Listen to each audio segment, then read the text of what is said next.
Et si le futur Premier ministre s'appelait Olivier Faure? Le patron des socialistes est reçu par François Bayrou ce jeudi à l'hôtel Matignon. Et il ne s'en cache pas, son projet c'est de prendre la place de son hôte. Rien que ça. Nous sommes volontaires pour être les suivants.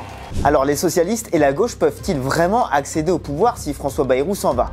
Faure peut-il trouver assez d'alliés pour y parvenir? On s'est posé la question. Aux universités d'été du PS, Olivier Faure a carrément présenté le programme de son futur gouvernement de gauche. Il se voit comme la seule alternative possible pour Matignon. Nous en finirons demain avec cette fable thatchérienne, Bayrou ou le chaos. Oui, il existe une vision alternative et dès demain, ce sera son projet ou le nôtre. Réduire le déficit, oui, mais pas comme François Bayrou. Pas de suppression de jours fériés, mais plutôt une taxe sur les patrimoines de plus de 100 millions d'euros. C'est la fameuse taxe Zuckman.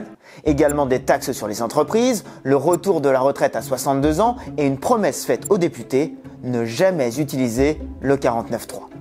Car l'enjeu n'est pas seulement de convaincre les Français. Il faut aussi que ce programme trouve suffisamment d'alliés à l'Assemblée pour ne pas être censuré. Et ce que ne dit pas Olivier Faure, c'est que c'est loin d'être gagné. Obstacle numéro 1, reformer une union à gauche, un peu comme celle qui avait abouti à la création du nouveau Front Populaire au moment des dernières législatives. Rappelez-vous, l'alliance de gauche englobait le Parti Socialiste, LFI, les écologistes et les communistes. Côté écologiste, cela paraît bien parti, Marine Tondelier était présente aux universités d'été du PS. C'est du côté de LFI que ça se complique. Si certains anciens membres du parti comme François Ruffin suivent le mouvement, Jean-Luc Mélenchon, lui, a déjà annoncé la couleur. Nous ne soutiendrons aucun autre gouvernement que le nôtre. Est-ce que c'est clair? Est-ce que tout le monde a bien compris? Bref, LFI ne prendra pas part à un gouvernement socialiste. Olivier Faure espère juste qu'à défaut de participer, les Insoumis ne vont pas censurer son gouvernement de gauche. Alors admettons que Faure unisse la gauche. Est-ce que cela serait suffisant pour résister à une motion de censure? On va calculer tout ça.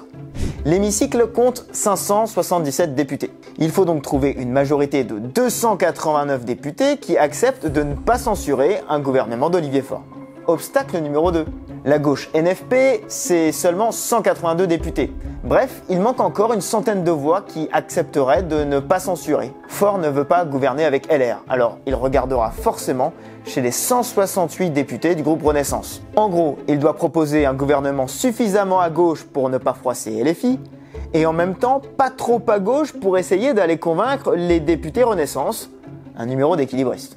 Imaginons que Faure réussisse à dégager cette majorité qu'il ne censure pas. Il reste encore un troisième obstacle, sans doute le principal. Et oui, il y a quand même un acteur qu'on n'a pas encore évoqué. Article 8 de la Constitution, le président de la République nomme le Premier ministre. Or pour l'instant, Emmanuel Macron n'a jamais retenu les options de gauche. Michel Barnier était issu de la droite et François Bayrou est issu du centre.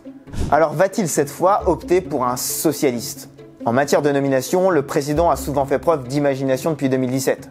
Souvent loin des pistes les plus médiatisées. Bref, entre les députés à convaincre et les désirs d'Emmanuel Macron, Olivier Faure est encore loin de s'installer à Matignon.